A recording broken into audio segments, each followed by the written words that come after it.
Del 11 en adelante. Gloria a Dios. Lucas capítulo 15, nomás 11 y 12. Gloria a Dios. Y la palabra del Señor se lee así, en el nombre del Padre, del Hijo y de su Santo Espíritu, y su palabra dice así.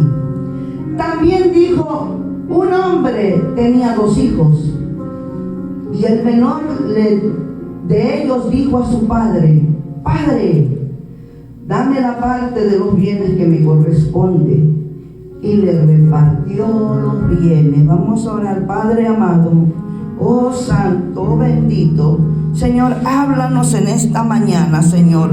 Esta es la palabra, Señor, que tú dijiste que trajéramos, Señor, y lo hemos hecho para tu gloria. Habla nuestra mente, nuestro corazón. Espíritu Santo de Dios, toma tú el lugar, Señor. Yo me hago un lado. Háblanos, Señor. Atamos y echamos fuera todo espíritu de perturbación, todo espíritu que no lave tu nombre, Señor. Gracias, Señor. Gracias, Padre. Gracias, Hijo. Gracias, Espíritu Santo. No a nosotros, Señor, sino a tu nombre, gloria. No a nosotros, papá, sino a tu nombre, gloria. Aleluya. Puede tomar su asiento. Yo quería traer algo para los padres, pero él quiso que trajera algo para él. Amén. Y el tema es el amor del Padre. Aleluya. Gloria a Dios. Y se asemeja también a los padres terrenales, ¿verdad?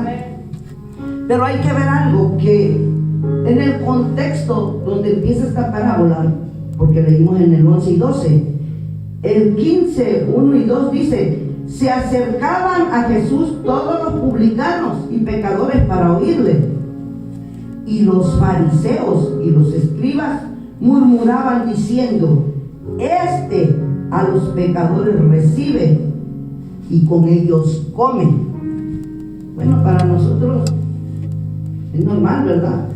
Pero ¿sabe por qué ellos decían eso? Los fariseos y los escribas estaban enojados porque Jesús, al comer con los pecadores, que eran los publicanos, él lo que estaba diciendo, que él se identificaba con ellos, que los aceptaba. ¿Sí? Entonces, eso para ellos no era correcto, que él comiera. Amén. Gloria al Señor. Aleluya. Pero el Señor, antes de la parábola que vamos a ver, dio otras dos parábolas.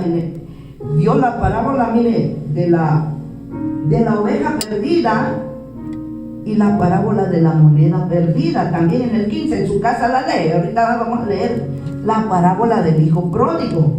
Pero en las dos, las tres terminan con fiestas. Y vamos a leer primero toda la parábola. Amén. Dice así: también dijo: un hombre tenía 2 hijos, y el menor de ellos dijo a su padre: Padre, dame la parte de los bienes que me corresponde. Y les repartió los bienes. No muchos días después, juntándolo todo, el hijo menor se fue lejos a una provincia apartada, y ahí desperdició sus bienes viviendo perdidamente. Y cuando todo lo hubo malgastado, vino una gran hambre en aquella provincia y comenzó a faltarle. Y fue y se arrimó a uno de los ciudadanos de aquella tierra, el cual envió a su hacienda para apacentar cerdos, y deseaba llenar su vientre de las algarrobas que comían los cerdos, pero nadie le daba. Y volviendo en sí dijo: ¿cuántos jornaleros en casa de mi padre tienen abundancia de pan? Y yo aquí perezco de hambre. Me levantaré, iré a mi padre y le diré: Padre, he pecado contra el cielo y contra ti. Ya no soy digno de ser llamado tu hijo.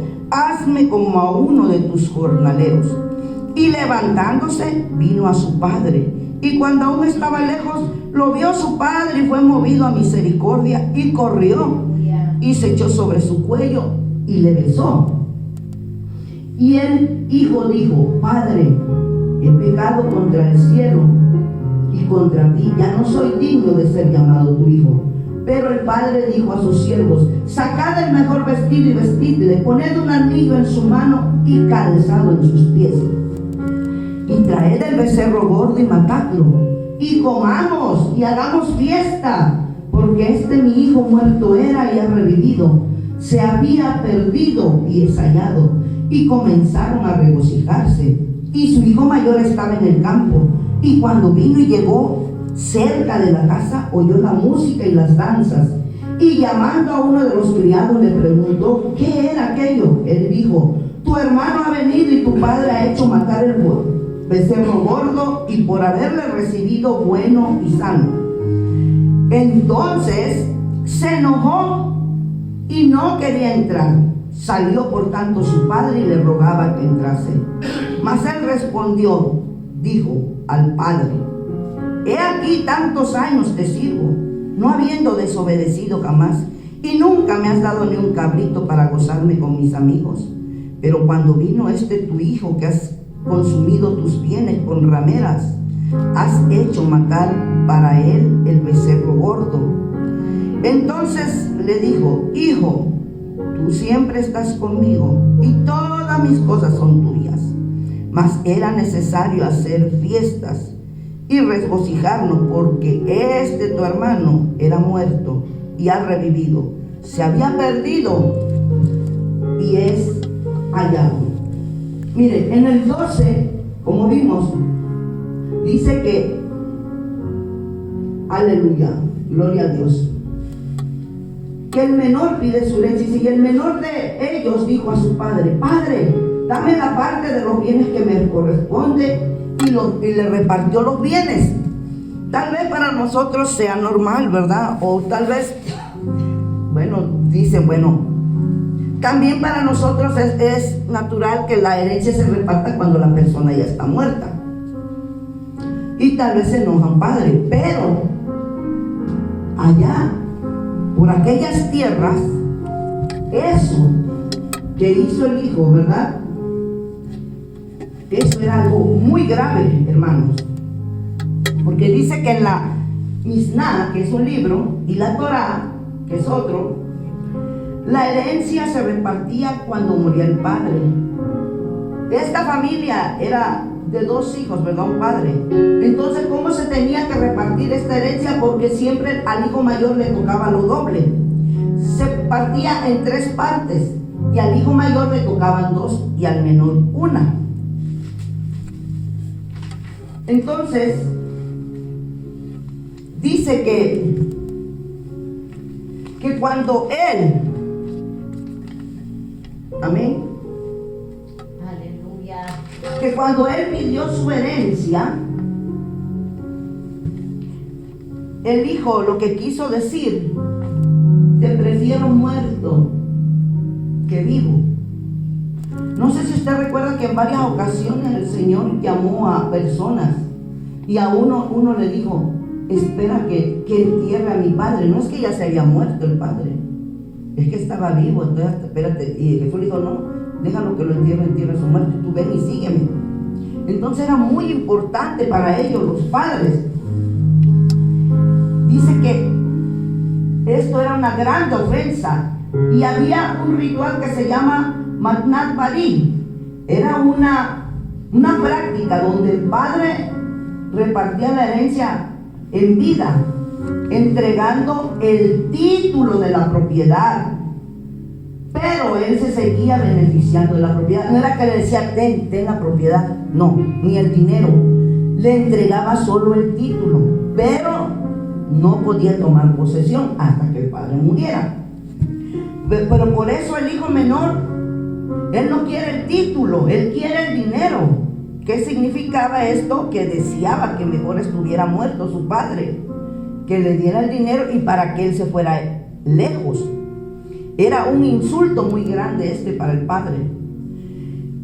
Mire, este insulto era motivo de enjuiciar al hijo por la comunidad ante los ancianos y apedrearlo hasta matarlo, ya que honrar al padre y la madre era el 5.º mandamiento, y si se violaba se tenía que castigar.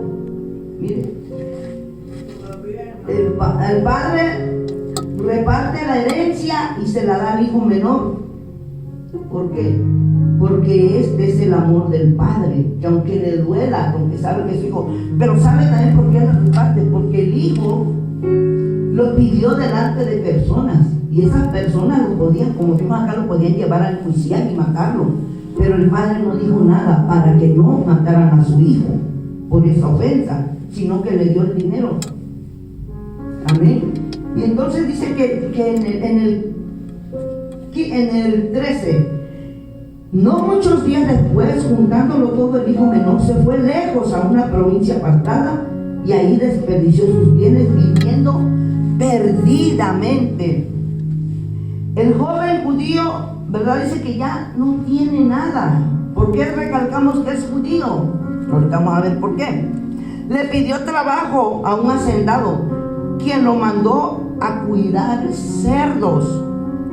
Los cerdos para los judíos eran animales impuros, y eso lo vemos en Levíticos 11:7. Levíticos 11:7. Levíticos está después de Éxodo. Levíticos 11:7 dice así. Aleluya.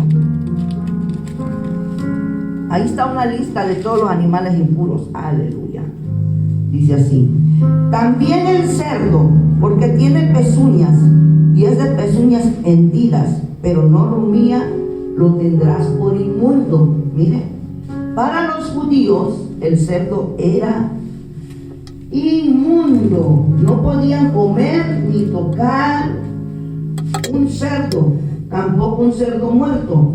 Estar con los cerdos hacía impura a la persona. Para un judío no podía practicar su religión, no podía entrar al templo por haber tocado los cerdos y por haber estado ahí. Es más, lo podían como desterrar, ¿verdad? Era estar perdido en el pecado, el apacentar cerdos. Dice que nadie le daba nada. Para los judíos, como justo que era parte de la ley, era su obligación dar de comer al hambriento, pero estaba lejos de su pueblo y de Dios. Por eso nadie le daba nada a él. Mire, así también, ¿verdad?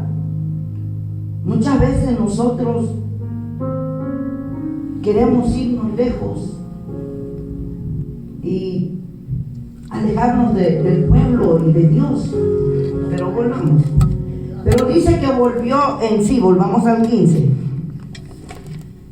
Aleluya, gloria a Dios.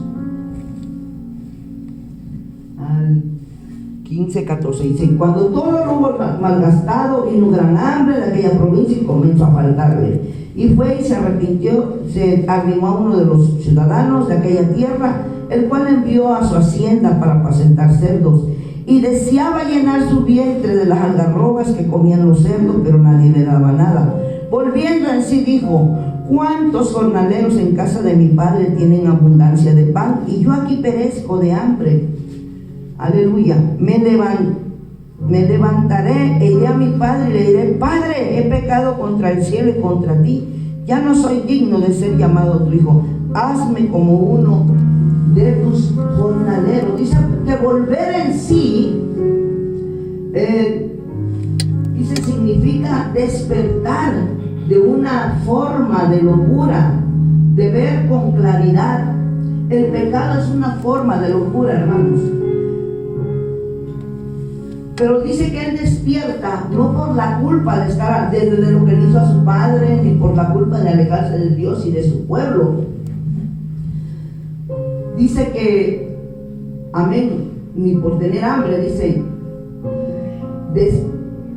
no despertó por haberse alejado del Padre ni de Dios, ni por estar arrepentido, sino que despertó por lo que estaba viviendo, por el hambre, la desesperación. Dios, a veces, para que la gente vuelva en sí, permite que haya dolor para despertarnos y sacarnos de la trampa donde se ha caído, donde el diablo ha metido a las personas. Por eso no es bueno, hermanos, alejarse de Dios, porque el diablo embota la mente Y Dios, y como está alejado de Dios voluntariamente, Dios no puede protegernos. Y el diablo, como con Job, quiere matarnos. Sí, entonces al estar alejados, el diablo le hace estragos y Dios lo permite. ¿Por qué? Porque está lejos, porque ha quebrantado las leyes. Amén. Cuando fallamos, Dios nos habla cuando andamos en los placeres, pero nos grita en el dolor. ¿Sí? Mucha gente le dice regresa, pero ya hasta que caen en algo grave, o al menos, ¿verdad? También, no nomás a los que se han ido, también a nosotros los pecadores. A mí me habló de pequeña, de 7 años, me habló de 14 años, me habló de 24 años. ¿Pero qué pasó? Me hacía la que no oía, criticaba yo a los cristianos. Hasta que me gritó cuando ya vino lo fuerte a mi vida. Entonces sí, yo empecé a buscar, pero no, Él es el que nos busca. Ahí fue donde el Señor, donde pude acercarme yo al Señor, porque el dolor tan fuerte que tenía es lo que nos hace escuchar la voz de Dios. Amén. Porque mientras estamos bien en el mundo, todo está tranquilo. Amén. El joven decide regresar. Bueno, ya lo leímos, 15. Ya no soy digno de ser, dice que le iba a decir al padre, hazme como uno de tus jornaleros. El hijo reconoce su pecado contra Dios y el Padre, asumiendo su responsabilidad. No dijo es por culpa de los amigos con los que andaba, o por culpa de malgastar, o porque aquellos me hicieron trampa. No, él reconoció, ¿verdad? Porque a veces también nosotros hacemos las cosas, pero no, es que el hermano, la hermana fue la que me dijo. No. Es que aunque nos hayan dicho, nosotros tenemos libre albedrío y nosotros decidimos si hacemos o no hacemos las cosas, ¿verdad? Aleluya. Entonces este joven reconoció que había perdido, ¿verdad?, su responsabilidad, y reconoció que había perdido su derecho, malgastando todo. Porque mire, en un hogar judío, mire, con lo que hizo este joven de pedir la herencia e irse, había perdido el derecho ya de todo. Y en un hogar judío dice que hay 3 tipos de siervos. Aleluya. Están los trabajadores, siervos del hogar. Ellos, dice, vivían ahí considerados parte de la familia, podían comer en la mesa, ¿verdad?, de la familia. Están los trabajadores contratados o jornaleros, que iban y venían, recibían un salario diario. Pero ellos no debían fidelidad a la familia. ¿Cómo no debían fidelidad? Así que, pues, si por ejemplo, si mañana encontraban un trabajo mejor pagado, se podían ir a otro lugar a trabajar, ¿verdad? No como los que vivían ahí.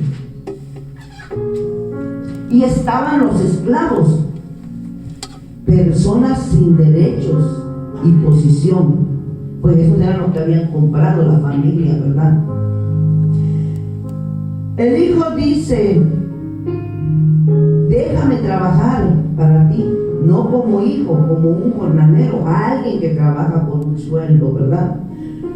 Muchas veces nosotros pensamos como este joven, porque no conocemos verdaderamente el amor del Padre. Porque el adversario se la pasa acusándonos cuando nosotros fallamos, diciendo que para qué regresamos, o para qué pedimos perdón, que no nos quieren, qué van a pensar, qué van a decir.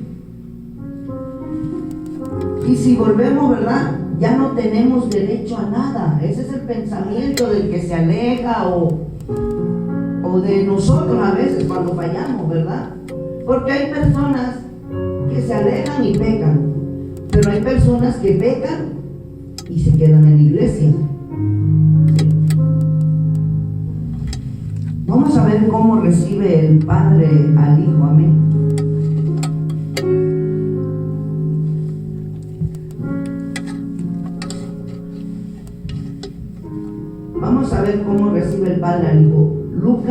15, 20 al 24.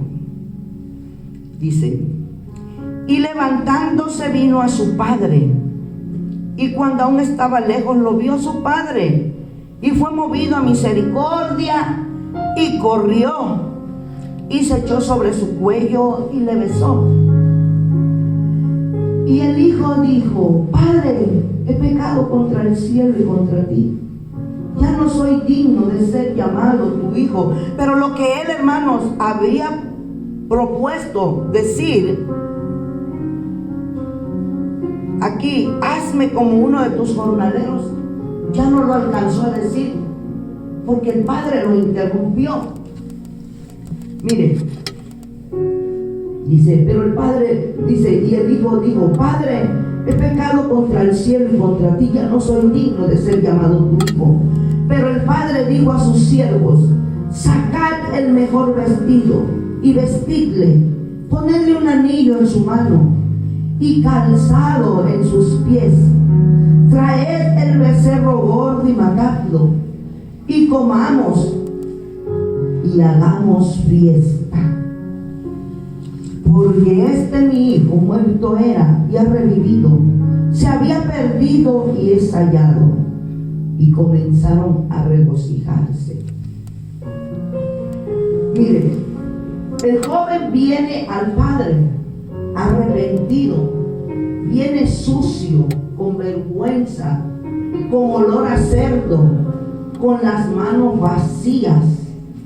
Ese joven que se fue todo arrogante, todo altanero, lleno de la herencia, tuvo que regresar por el mismo camino avergonzado. Toda esa gente que lo vio ir se lo vio venir. Y el padre lo ve de lejos, pero dice que es un hacendado.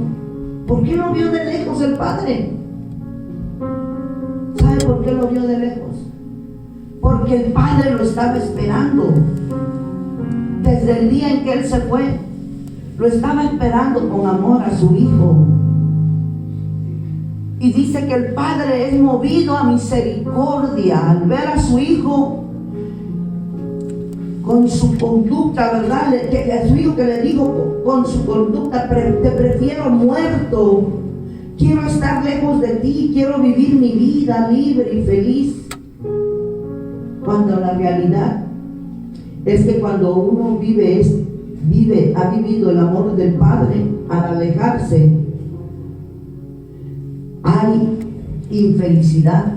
Esa felicidad es pasajera y hay un gran vacío que solo el amor de Dios puede llenarlo. Ese hijo se fue así, se quiso alejar, se quiso olvidar del Padre. Dice que en esos tiempos un padre digno, porque ellos eran de dinero, por lo que dice la Escritura, tenían haciendas, tenían trabajadores, tenían esclavos.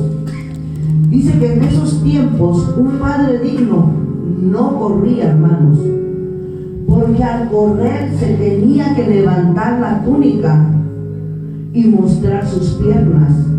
Esto era muy vergonzoso para un hombre mayor de alta posición. Era humillante. Dicen los eruditos que el padre corrió a proteger a su hijo. ¿Sabe por qué? ¿Por qué a proteger a su hijo? Ya que en esos tiempos un joven que hiciera lo que este hizo, que pide su herencia y la pierde con los gentiles, con los pecadores, que fue lo que hizo este joven, y regresaba, ¿sabe qué hacían las personas del pueblo? Lo llevaban a una ceremonia que se llamaba Quetzazá, una ceremonia de corte, donde los ancianos tomaban una vasija grande, hermanos, grande, de barro, y la llenaban de maíz y nueces quemadas. Esta la rompían a los pies del muchacho, diciendo: quedas cortado de tu pueblo. O sea, era una muerte social ese ritual. Lo excomulgaban. Por eso el padre corre antes que otro lo agarre a su hijo para llevarlo a juicio. Lo abraza cubriéndolo con su cuerpo. Su abrazo es para proteger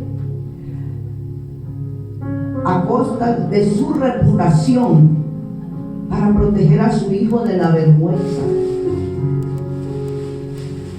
Es lo mismo que hizo nuestro Señor Jesús por nosotros, muriendo en la cruz del Calvario. Él nos protegió del infierno, hermanos. Dice Lucas 15:21. Y el hijo dijo: Padre, he pecado contra el cielo, contra ti, ya no soy digno de ser llamado tu hijo. Bueno, ya dijimos, el padre interrumpe al hijo porque él quiere a su hijo de vuelta. Aleluya. Los eruditos dicen que al pedir el mejor vestido, aleluya, gloria a Dios, en el 22, pero el padre dijo a sus siervos: saquen el mejor vestido y ponerle un anillo en su mano y calzado en sus pies. Dice, aleluya, los eruditos piensan que al pedir el mejor vestido era el del padre, que lo identificaba como cabeza del hogar, dándole su propio honor al hijo que lo había repudiado. Así, hermano, como Él hizo con nosotros al arrepentirnos y aceptar a Jesús como nuestro Salvador, nos dio el regalo de la salvación por gracia. Así también a este hijo que se fue, le dio el mejor vestido. Y al aceptar a Cristo ahora somos hechos hijos de Dios. Así también, ¿verdad?, le restauró, dice. El anillo, porque era un anillo con sello, simbolizaba autoridad, identidad legal. Se usaba para sellar documentos, firmar contratos y autorizar transacciones. Equivalía ahorita a una carta poder notarizada. Significaba restaurar su autoridad como miembro de la familia y él podía realizar negocios en nombre del padre. Después de haber malgastado la herencia y traer vergüenza a la familia y desear la muerte de su padre, el padre le da autoridad sobre el resto de sus posesiones. Aleluya. Las sandalias, en esos tiempos los siervos andaban descalzos, solo los miembros de la familia usaban sandalias. Los jornaleros tal vez usaban sandalias, pero no se las daba el amo. Solo a sus hijos calzaba el padre de familia. Al darle sandalias, dejaba claro que no era un siervo, ni un jornalero, ni alguno que iba a pagar su deuda con trabajo. Significaba que era su hijo y lo debían tratar con respeto. El vestido cubrió la vergüenza. El anillo restauró la autoridad. Las sandalias confirmaban la identidad, ¿verdad?, como hijo del padre. Le dio una restauración total. El becerro gordo era mucha comida para una sola familia. Dice que un becerro gordo alcanzaba para 100 personas y era engordado para ocasiones especiales, para una invitación a la comunidad. ¿Por qué? Porque como dice el 24, porque mi hijo muerto era y ha revivido, se había perdido y es hallado, y comenzaron a regocijarse. Miren, hermanos, aquí el padre decía que había, ¿verdad?, muerto su hijo, que ahora revivía, un símbolo de Jesucristo que resucitó, amén. Pero dice en el 25 al 27, dice: y su hijo mayor estaba en el campo, y cuando vino y llegó cerca de la casa, oyó la música y las danzas, y llamando a uno de los criados, miren, ni siquiera entró este muchacho, dice, y llamando a uno de los criados, le preguntó qué era aquello, y él dijo: tu hermano ha venido y tu padre ha hecho matar el becerro gordo por haberle recibido bueno y sano. El hijo mayor ha estado trabajando en el campo, trabajando con devoción, con fidelidad, con obediencia. No se fue, no malgastó nada, se quedó. ¿Se acuerdan a quién le contó esta parábola el Señor? A los ojos de los judíos. Amén, aleluya, gloria a Dios, dice. A los ojos de los fariseos, todo lo hizo bien y merecía reconocimiento el hijo mayor. Y pregunta el hijo mayor que qué era eso, ni siquiera entró, ¿verdad? Y el criado explica que es por el regreso de su hermano. Se enoja, pero dice que el enojo que dice ahí en la Biblia es indignación profunda. O sea que estaba muy, pero muy enojado el hijo mayor con el padre. No quiere entrar. Mire, el hijo mayor no quiere entrar. En esos tiempos, cuando el papá organizaba un banquete, era el coanfitrión, el hijo mayor, o sea, el segundo del padre. Recibe a los invitados en la puerta, supervisa el servicio, o sea, que esté bien todo. Se asegura que el evento marche bien. Al negarse a entrar, es una rebelión contra su padre. Es como darle una bofetada a su padre y decirle: no estoy de acuerdo contigo, rechazo tu decisión, me niego a participar, estás equivocado y quiero que todos se den cuenta y sepan lo que yo pienso, que no estoy de acuerdo contigo en que recibas hacia tu hijo. Con esta acción, el hermano mayor está avergonzando a su padre, igual que su hermano menor, desafiando a su padre, negándose a honrar su voluntad. El hijo menor lo hizo pidiendo la herencia e yéndose lejos. El hijo mayor lo hace negándose a entrar al banquete, quedándose afuera. Acciones distintas, pero el mismo pecado. Podemos estar lejos del Padre en otro lugar, pero también podemos estar lejos del Padre dentro del templo. Lucas 15:28. Entonces se enojó y no quería entrar y salió por tanto su padre y le rogaba entrase. En los dos casos, el padre es quien sale por los hijos, humillándose públicamente. Le ruega al hijo mayor, al hijo irrespetuoso, amén. 15:29. Mas él respondió, miren cómo es de respetuoso el hijo mayor. Mas él respondió y dijo: Padre, momento, aquí ya me equivoqué. Mas él respondió, dijo al padre, no, el hijo mayor no dijo padre, dijo al padre. Aquí es donde empieza a hablar el hijo. He aquí, tantos años te sirvo, no habiéndote desobedecido jamás, y nunca me has dado ni un cabrito para gozarme con mis amigos. Mire, eso le dijo. He aquí, tantos años te sirvo, no habiéndote desobedecido jamás, y nunca me has dado ni un cabrito para gozarme con mis amigos.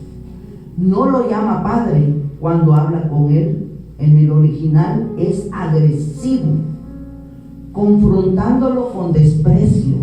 Se considera esclavo. En su mente no ha disfrutado del amor del Padre, ni tampoco ha disfrutado de los bienes del Padre. El hijo menor reconoció que estaba mal, pero el hijo mayor, por no haberse ido, él pensaba que estaba bien, y por eso le reclama y le dijo eso. Vamos otra vez. He aquí, tantos años te sirvo, no habiéndote desobedecido jamás, y nunca me has dado un cabrito para gozarme con mis amigos. Pero dice, amén, continúa diciendo, él entonces, pero cuando vino tu hijo, que ha consumido tus bienes con rameras, has hecho matar para él el becerro gordo. Él entonces le dijo, hijo, tú siempre has estado conmigo, y todas mis cosas son tuyas, mas era necesario hacer fiesta, regocijarnos, porque tu hermano era muerto y ha revivido, se había perdido y es hallado.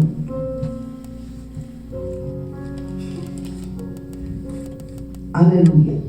El Padre dice, todo es tuyo, nunca pediste nada.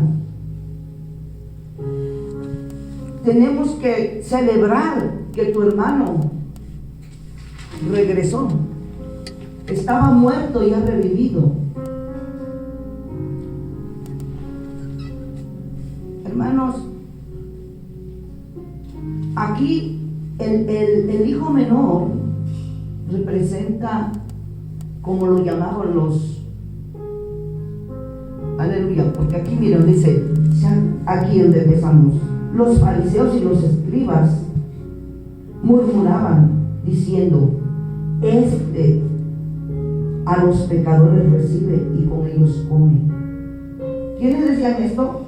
Los fariseos y los escribas, los que conocían la ley, los que supuestamente guardaban la ley, se creían santos, aquellos que se lavaban las manos para comer, que no tocaban ni un cerdo.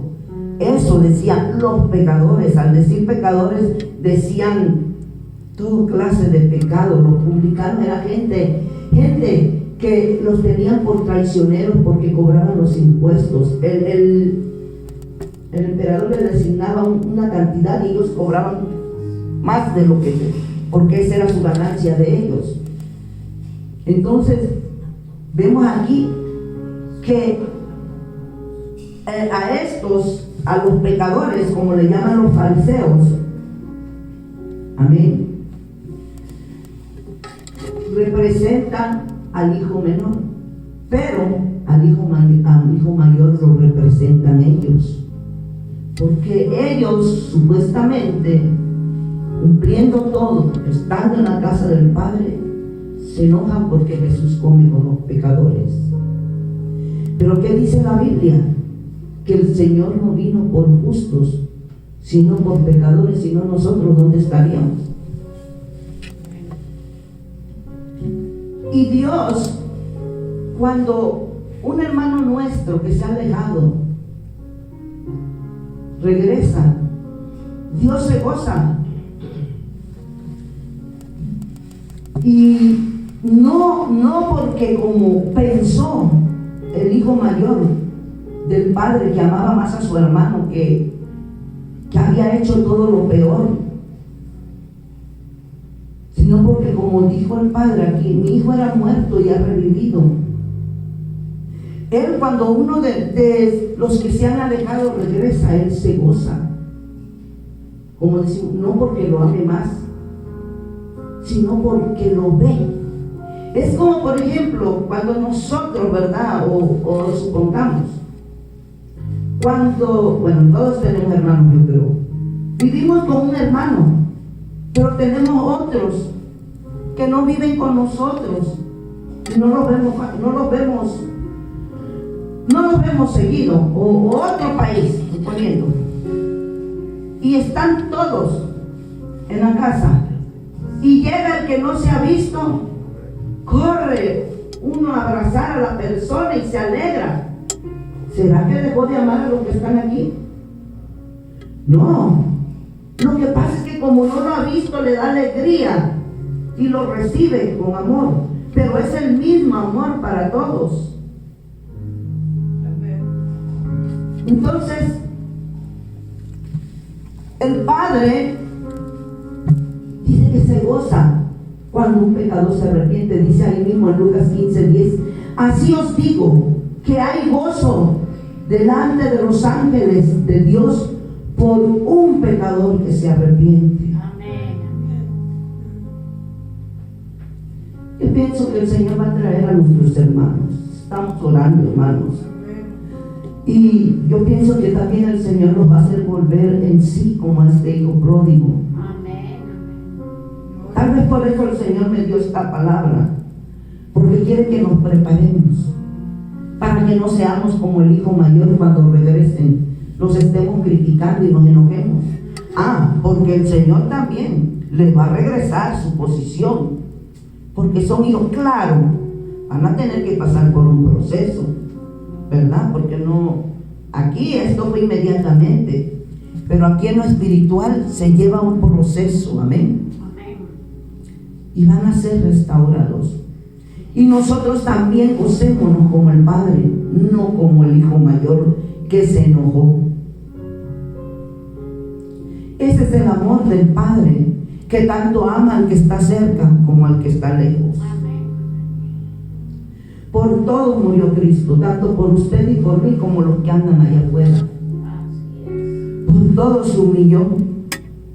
Y Él, así como el Padre estaba esperando a su Hijo día a día, así también Él está esperando que regresen nuestros hermanos y que vengan los pecadores. Ese es el amor de nuestro Padre. Vamos a orar. Padre amado, bendito Rey de gloria, Señor, yo te doy gracias por esta palabra. Prepara mi corazón, Señor, que yo no sea como los fariseos y los escribas, que por no haberme ido me sienta mejor que aquellos que se alejaron, que aquellos, Señor, que cayeron, que aquellos que vienen, Señor, sino que yo sea también como tú. Que me goce, Señor, al verlos entrar por esa puerta. Que los reciba con amor, Señor, a mis hermanos, Señor, a los pecadores que vienen de allá afuera. Enséñanos, Señor, enséñanos a amar como tú amas. Enséñanos, Señor, aleluya, Rabaquima, María, Maiki. Enséñanos, Señor, a amarte, a valorarte, Señor. Tal vez, Señor, aquí, Padre, no sé, en otra iglesia, hay en el corazón de un hijo el alejarse, Señor, de ti. Y tú te pones triste cuando tus hijos nos alejamos, cuando se alejan.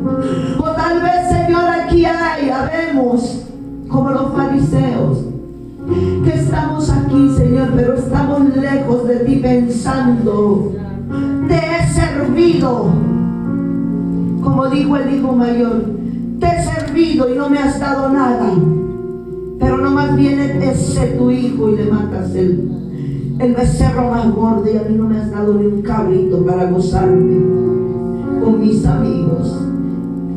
Pero estamos en la casa del Padre, tenemos derecho a todo, Señor. No pongas en nosotros ese corazón, Señor, de estar viendo qué es lo que hago, Señor, sino ese anhelo, Señor, de servirte cada día mejor. Oh, mi alma te adora, Padre. Mi alma te alaba. Gracias, Señor, por ese amor tan grande, Señor, que tú perdonas a los que fallamos, Señor. Dice tu palabra, Señor, que el fiel justo caerá 7 veces le levantará Jehová. Cuán grande es tu amor, Señor, cuán grande es tu amor, Padre. Gracias, Señor, tú nos dejaste ejemplo, Señor, con la vida de David, Señor, como predicaba ayer mi hermano, que pecó con Betsabé, Señor, pero tú no lo cortaste, no lo alejaste, no lo humillaste, solo querías que reconociera. Ciertamente, hubieron consecuencias, pero lo perdonaste y lo dejaste en su lugar de rey. Gracias, Señor, porque nosotros somos reyes y sacerdotes para tu gloria. Ayúdanos, Señor, a valorar el lugar que tenemos, que nunca, Señor, querramos alejarnos de ti. Y que cuando nos empecemos a alejar, Señor, volvamos en sí, Señor, Padre, y te busquemos con más fervor, con más amor. Yo te ruego en el nombre de Jesucristo por todos aquellos que se han alejado. Tráelos, Señor, tráelos con lazos de amor, Señor. Que no esperen, Señor, a que el adversario, Señor, los destruya, los maltrate. Padre, tráelos, Señor, aleluya. Toca sus vidas, visítalos, Señor. Gracias, Padre, gracias, Hijo, y gracias, precioso Espíritu Santo. A ti la gloria, papá, a ti la honra. En el nombre de Jesús. Amén.